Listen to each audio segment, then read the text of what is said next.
So yun mga kalingap, welcome back po sa aking YouTube channel. Panibagong araw, panibagong vlog na naman po tayo.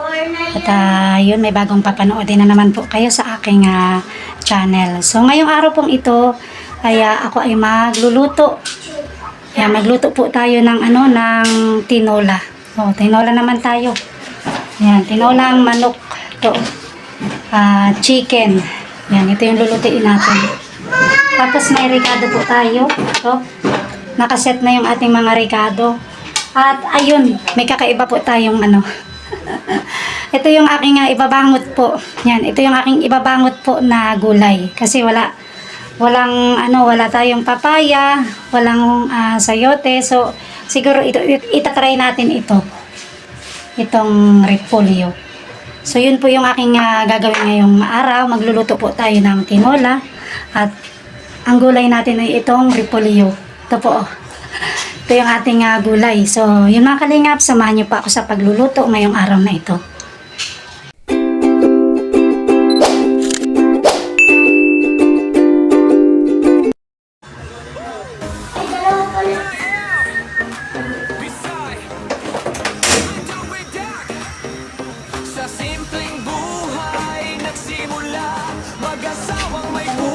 So yun mga kalingap, start na po tayo ng pagluto. At ito nakasalang na yung ating kawali. Yan.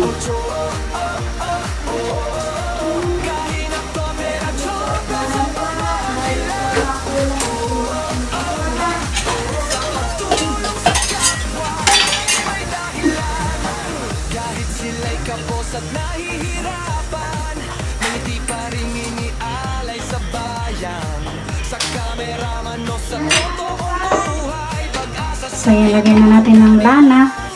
Mainit na po yung kawali. Ayan. So, konti lang na yung ating lalagay na lana. Ayan.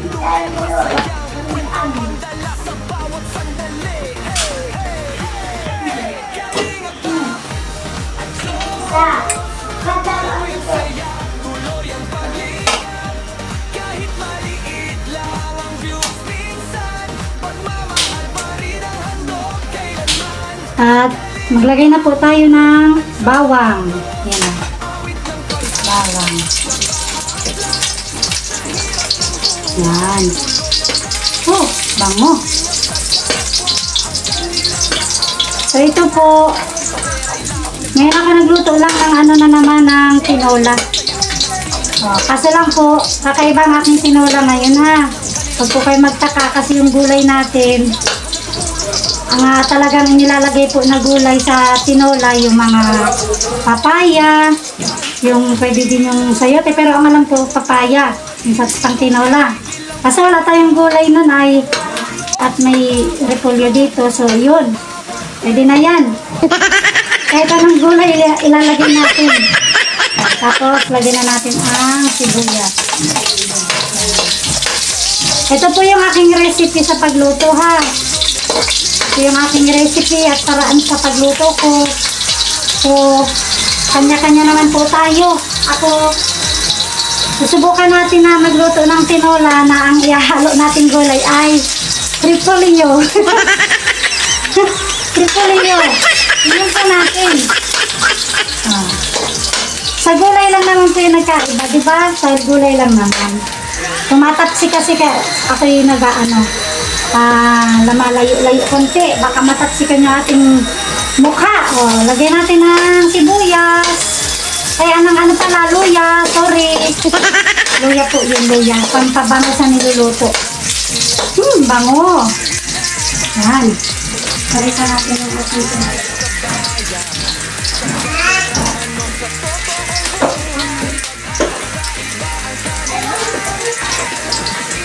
Ayan guys, halo-halo. Yung luya kasi, ang pabango yan sa saka sa tinola talaga, yan talaga ang nilalagay. Mga ricado po. Yan Kita nyo po. Kita nyo. Yan. Yan na. Ito ang aking luto. Luto ni Joe Vlogs. Tingnan po natin kung anong kalalabasan ng aking niluto ngayon. Tinola with repolyo, ang gulay. So, lagay na po natin itong igisa na natin yung karne. Oh, gisa natin yung karne na. Oh. Lagay na po natin kasi ito matapsik po ito. Ayan. Oh, bango. Diba? Nilagay na natin ang karneng manok. Nasa yung ating pot holder. Pot holder. Yan. Ayan po. Gusto muna natin ang karneng manok. Yan. May pot holder akong ginamit kasi mainit. Ayan po. Abangan po ninyo kung ano ang ating niluto ngayon. Tinola with repolyo.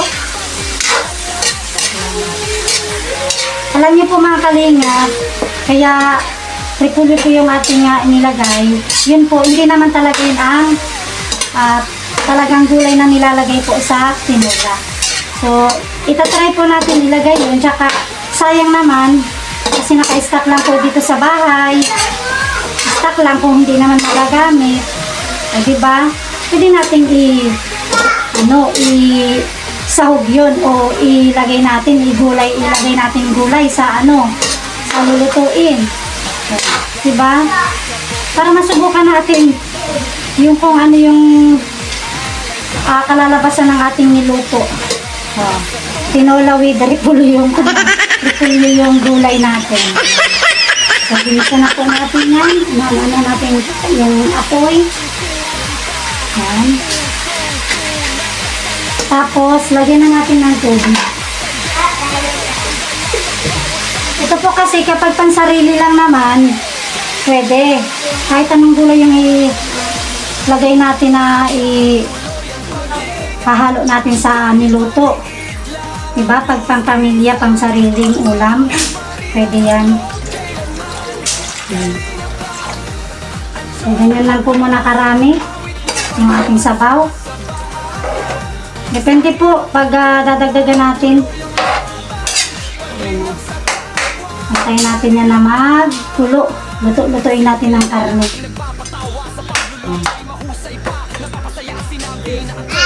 At pwede na po natin yan timplahan.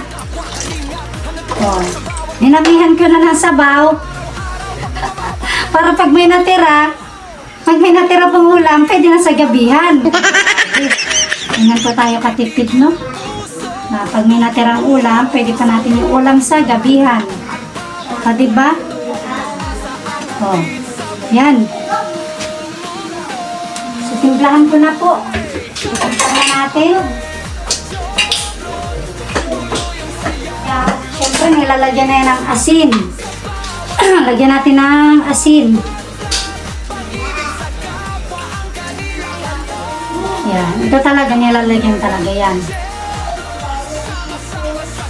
Pag medyo mapaalat po yung aking pakatimplada, dagdagan na natin ng tubig.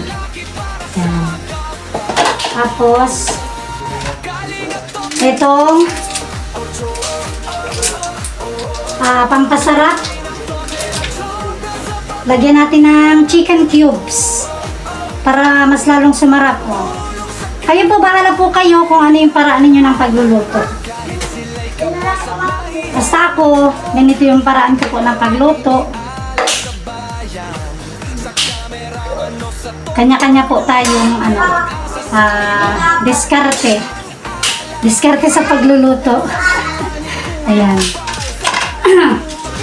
So, nilalagyan ko din po siya ng konting magic sarap. No? Lagay tayo ng magic sarap. Ayan. Tayo ng magic sarap. Ayan.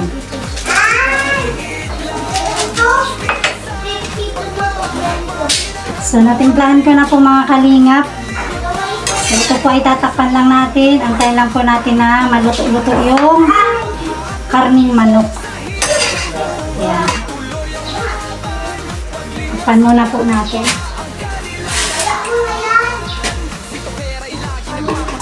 Yan.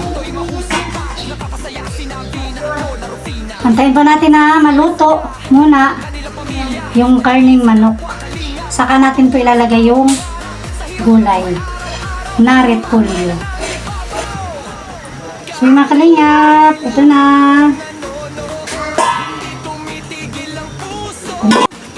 Yan mga kalingap, kumukulo na po yung ating tinolang manok. Yan. Grabe.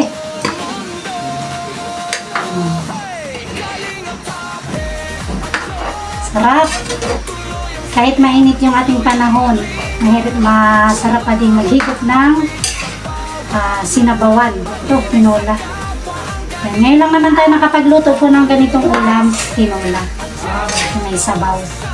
Yan. So,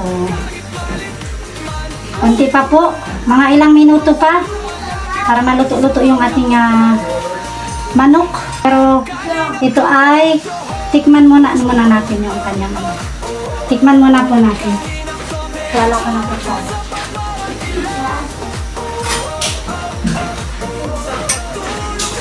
So ito po, tikman natin. Nakuha ko ng isang kutsara para dito ko siya ilagay. Yan. Okay. Ito po, ayan o, titikman natin o.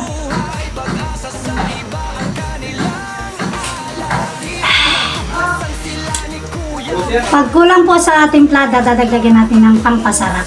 Dadagdagan natin ng konting asin. Asin na. Para medyo mas lumabas yung sarap ng sabaw.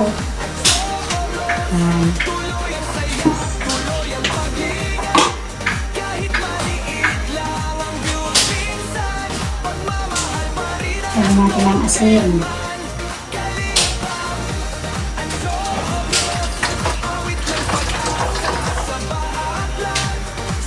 Kunting-kunting minuto lang po.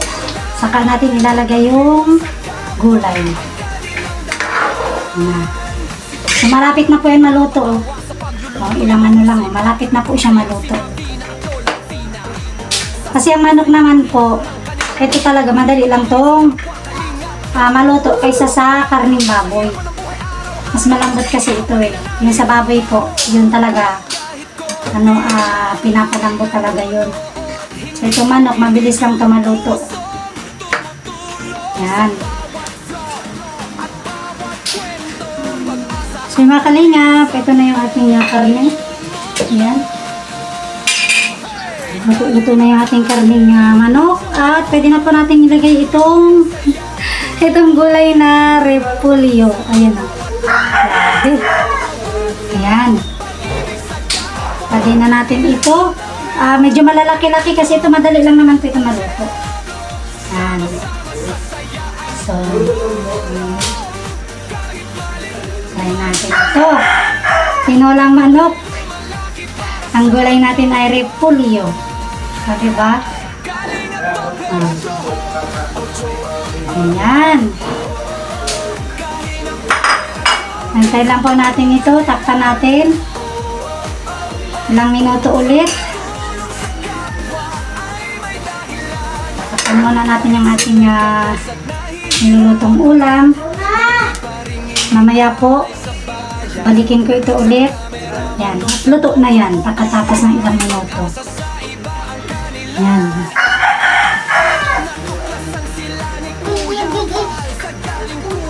Oh, sige na, sige na. Oh, sige na, sige na. So, yung mga kalinga, buksan na natin. Ayan na po. Yan. Grabe. Balikin natin itong gulay.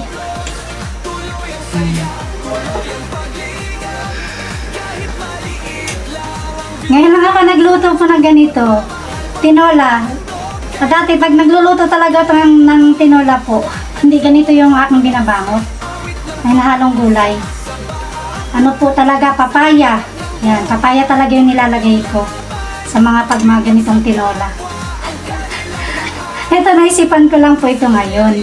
Nalutuin. Ito ang ating ibangot. Kasi po ito ay naka-stop dito. So, syempre, dapat maisabay natin sa pagluto. Saka, trinay natin. Oh, diba? So, gulay lang naman po yung nagbago sa pagluto ng ihalo natin ay repolyo. Pero ang lasa nito, tinola pa din. Tinola talaga ito. Oh, yung gulay lang yung ating So, yan. So, yan po ay luto na yan. Yan, 1 minute, luto na. Kasi itong gulay, hindi man siya pwedeng ma-nunak ang ating gulay. Yan. So, tikman po ulit natin kung tinolang-tinola na ang lasa ng ating niluluto. Yan. O, diba?